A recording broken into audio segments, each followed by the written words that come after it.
എല്ലാവരും സുഖമായിരിക്കുന്നില്ലേ? നമുക്ക് നല്ലൊരു അച്ചാറാണ് ഇന്ന് ഉണ്ടാക്കാൻ പോകുന്നത്. ബീറ്റ്റൂട്ട് ഞാൻ നല്ലതുപോലെ അരിഞ്ഞു വെച്ചിരിക്കുന്നതാണ്. നല്ലപോലെ ഒരു മീഡിയം സൈസ് ബീറ്റ്റൂട്ടാണ് ഇത്. ഇതുപോലത്തേത് 2 എണ്ണം തൊലിയൊക്കെ നല്ലതുപോലെ നമ്മൾ കഴുകി കളഞ്ഞ് ചെറിയതാക്കി കട്ട് ചെയ്ത് വെച്ചിരിക്കുന്നതാണ്. ഇതൊരു 1/2 കിലോ ഉണ്ട്. നമുക്ക് അതിന് വേണ്ടിയിട്ട് ഞാനൊരു വലിയ സ്പൂണ് ഇഞ്ചിയും വെളുത്തുള്ളിയും അരിഞ്ഞു വെച്ചിരിക്കുന്നതാണ്. നല്ലപോലെ അച്ചാറിനൊക്കെ നമുക്ക് ഇത്തിരി ഇഞ്ചിയും വെളുത്തുള്ളിയൊക്കെ നല്ലപോലെ ഉണ്ടെങ്കിൽ നല്ലൊരു ടേസ്റ്റ് ആയിരിക്കും. പിന്നെ ഞാൻ ഉലുവ ഒരു 1/2 സ്പൂൺ ഉലുവ ഇത് പൊടിച്ച് വെച്ചിരിക്കുന്നതാണ്. നമ്മൾ ചെറുതായിട്ടൊന്ന് ചൂടാക്കിയിട്ട് പൊടിക്കുവാണെങ്കിൽ ഉലുവ പൊടി ഇടുവാണെങ്കിൽ അച്ചാറിനൊക്കെ വളരെ നല്ലതാണ്.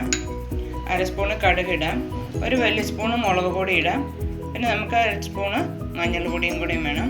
നമ്മൾ ആദ്യം ഉണ്ടാക്കുമ്പം ഈ ബീറ്റ്റൂട്ട് നമ്മൾ അടപ്പ് വെച്ച് മൂടിയൊന്നും ഉണ്ടാക്കിയാലും കുഴപ്പമില്ല. പക്ഷേ ആവിയിലൊന്ന് നമ്മൾ ഇത്തിരി ഒരു 4-5 മിനിറ്റ് വേവിച്ചിട്ട് എടുക്കുവാണെങ്കിൽ വളരെ നല്ലതായിരിക്കും.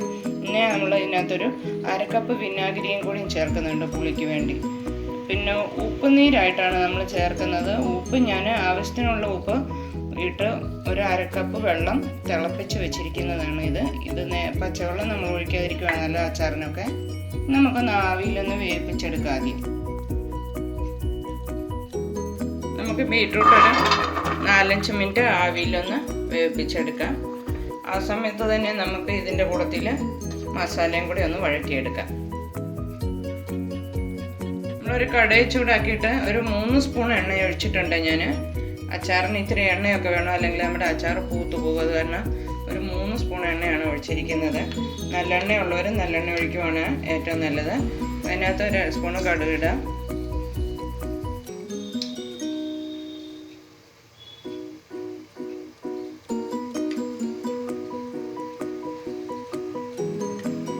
കടുകൊക്കെ ഒന്ന് പൊട്ടി വന്നിട്ടുണ്ട്. നമുക്ക് അന്നേരത്ത് ഈ ഇഞ്ചിയും വെളുത്തുള്ളിയും അരിഞ്ഞു വെച്ചിരിക്കുന്നത് ചേർക്കാം.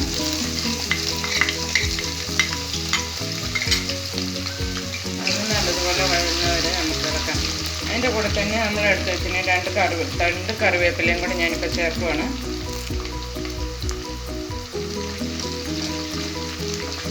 ഇതൊന്ന് നല്ലതുപോലെ മൂക്കുന്നവരെ ഇളക്കാം.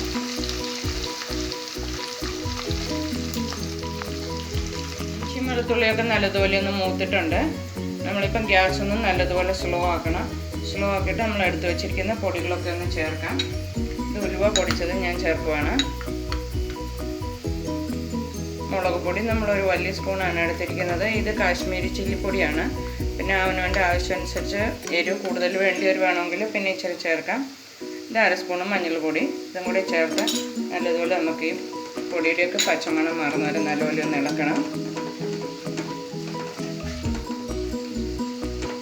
വളരെ പെട്ടെന്ന് തന്നെ എടുക്കാൻ പറ്റുന്നതാണ്. ബീറ്റ്റൂട്ട് ഉണ്ടെങ്കിൽ നമ്മളെല്ലാവരും ഒന്ന് ഉണ്ടാക്കി നോക്കണം. നമുക്കൊരു ചോറിനൊക്കെ കൂട്ടാൻ അച്ചാറൊക്കെ ഒരു വ്യത്യാസമായിട്ട് ഉണ്ടാക്കാൻ ബീറ്റ്റൂട്ട് നല്ലൊരു ടേസ്റ്റ് ഉള്ളതാണ്.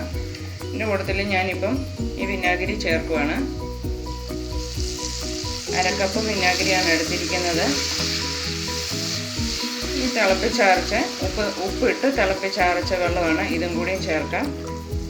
നല്ലതുപോലെ ഒന്ന് തിളച്ച് കഴിയുമ്പോൾ നമുക്ക് ഇപ്പം ബീറ്റ്റൂട്ട് ഒരു 4-5 മിനിറ്റ് ഞാൻ വേവിച്ച് വെച്ചിട്ടുണ്ട്. അത് നമുക്ക് ഇതിൻ്റെ കൂടെ ചേർക്കാൻ പറ്റും. നല്ലപോലെ ഒന്ന് തിളച്ചിട്ട് ചേർക്കാം. ഇപ്പം ബീറ്റ്റൂട്ട് ഒന്ന് വെന്തോന്ന് നോക്കാം.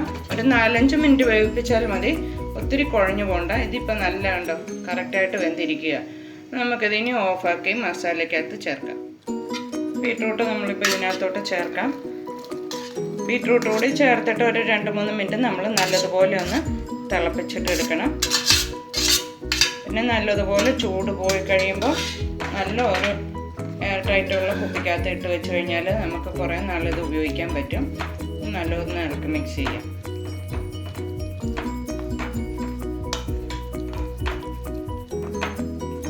നമ്മുടെ ബീറ്റ്റൂട്ട് അച്ചാർ നല്ല റെഡി ആയിട്ടുണ്ട്. ഇപ്പം നമുക്ക് ഓഫാക്കാം. ഈ സമയത്ത് എല്ലാവരും ഒന്ന് അവനവൻ്റെ ആവശ്യമനുസരിച്ചുള്ള പുളിയും ഉപ്പൊക്കെ ഉണ്ടോയെന്ന് നോക്കണം. ഇല്ലെങ്കിൽ ഇത്തിരി ഉപ്പൂടൊക്കെ വേണമെങ്കിൽ ചേർക്കണം. നമുക്കിത് നല്ലൊരു പാത്രത്തിൽ മാറ്റിയെടുക്കാം.